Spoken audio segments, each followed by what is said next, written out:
Assalamualaikum warahmatullahi wabarakatuh. Perkenalkan, nama saya Muhammad Heldi Hafiz Hewan dengan NPM 22060591105.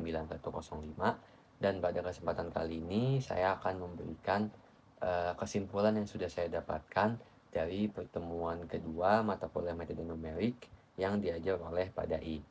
Jadi pada pertemuan kemarin Pak Dai bilang kepada kita untuk terus melatih conscious thinking yang kita miliki. Dan conscious thinking yang kita miliki ini bukan hanya sekedar digunakan untuk menyelesaikan metode numerik saja, mata kuliah metode numerik saja, tetapi conscious thinking yang kita punyai, yang kita miliki ini harus kita terus latih dan kita gunakan untuk menyelesaikan masalah-masalah yang kita hadapi di kehidupan kita sehari-hari. Jadi bukan hanya untuk metode numerik saja. Selain itu, Pak Dai juga bilang ke kita di dalam metode Dai 5, uh, alat-alat seperti software-software seperti Python, ChatGPT, kalkulator, Microsoft Word, Microsoft Excel, dan sebagainya, itu hanyalah sebagai alat bantu. Bahkan di dalam metode Dai 5, alat-alat tersebut digunakan pada langkah I terakhir, yang dimana itu adalah instruction. Lalu alat apa atau main tool apa yang kita gunakan untuk menyelesaikan masalah-masalah yang ada menggunakan metode Dai 5 ini.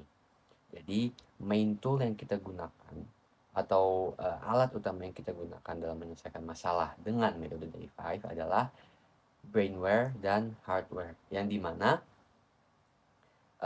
brain itu adalah otak dan hardware itu adalah hati kita, bukan hardware dalam artian perangkat keras. Karena dan maaf, kedua hal ini harus berjalan secara kesinambungan antara otak dan hati kita.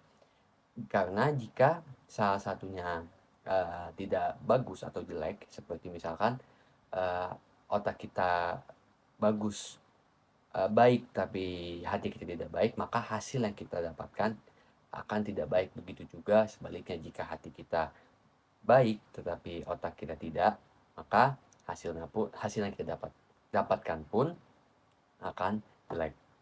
Lalu Pak Dai memberikan contoh permasalahan kepada kami, para mahasiswanya, yang menurut saya itu sebagai salah satu cara untuk melatih kemampuan conscious thinking kita, yang dimana permasalahannya itu adalah seperti ini.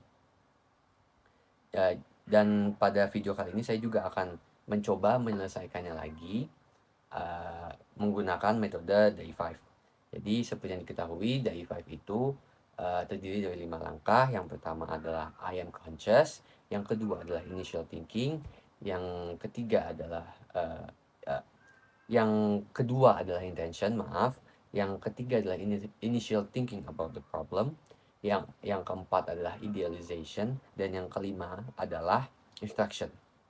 Jadi yang pertama, I am conscious. Kita harus benar-benar sadar bahwa kita adalah kita, dan kita gunakan kesadaran yang kita punyai itu untuk menyelesaikan masalah yang ada sekarang ini. Selanjutnya adalah intention atau niat. Tentu niat kita atau intention kita itu adalah segala sesuatu hal yang kita lakukan, termasuk menyelesaikan masalah ini, adalah untuk Tuhan Yang Maha Esa, Allah Subhanahu wa Ta'ala. Tetapi selain itu kita juga harus mengetahui intention apa yang kita mau dari soal ini. Dan intention yang kita mau pada soal ini adalah waktu yang diperlukan agar fluida yang dalam tangki tersebut habis. Lalu yang kedua adalah initial thinking, atau kulit-kulit apa saja yang harus kita ketahui, atau fakta-fakta apa saja yang dapat kita ambil dari soal tersebut. Yang dimana dari soal tersebut kita ketahui bahwa A1 tidak sama dengan A2, tidak sama dengan A3. Dari initial thinking kita lanjut ke idealization, yang dimana idealization ini adalah kita membuat asumsi-asumsi kita untuk sebagai alat bantu kita untuk menyelesaikan permasalahan ini, yang dimana tetap alat utama kita dalam menyelesaikan masalah ini adalah otak dan hati kita. Lalu, asumsi pertama adalah fluida yang kita gunakan di sini adalah fluidanya sama dan, bukan tidak terdapat 2 fluida, tapi fluida yang sama, sehingga massa jenisnya sama. Lalu berdasarkan fakta yang kita dapatkan tadi, yaitu A1, A2, dan A3 itu tidak sama, maka hanya H dari tiap-tiap A ini adalah tidak sama.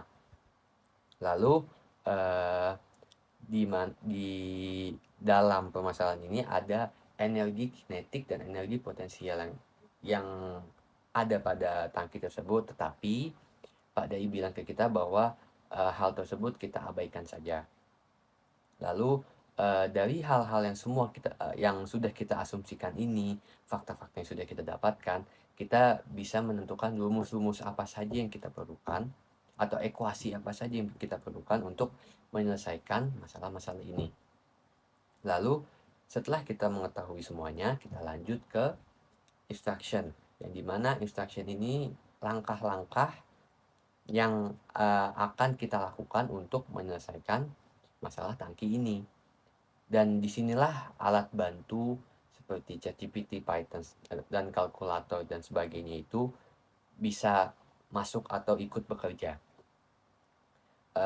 Kita bisa menyelesaikan masalah ini dengan menggunakan alat bantu Python dan alat bantu MATLAB. Dan pada video kali ini saya belum bisa menjelaskan, langkah-langkah penyelesaiannya menggunakan, software tersebut, tetapi akan saya jelaskan di, video selanjutnya. Kesimpul inti yang bisa inti yang bisa saya dapatkan dari pertemuan kedua saya dengan Pak Dai adalah bahwa, eee, manusia itu setiap harinya tidak akan terus berpikir statis. Otak manusia itu akan terus berpikir dan cara berpikirnya itu tidak akan statis. Selain itu, segala permasalahan yang kita hadapi bisa kita selesaikan menggunakan main tool kita, yaitu otak dan hati kita, dan juga menggunakan metode DAI5. Sekian, eee, pem penjelasan dari saya, kurang lebihnya mohon maaf. Wassalamualaikum warahmatullahi wabarakatuh.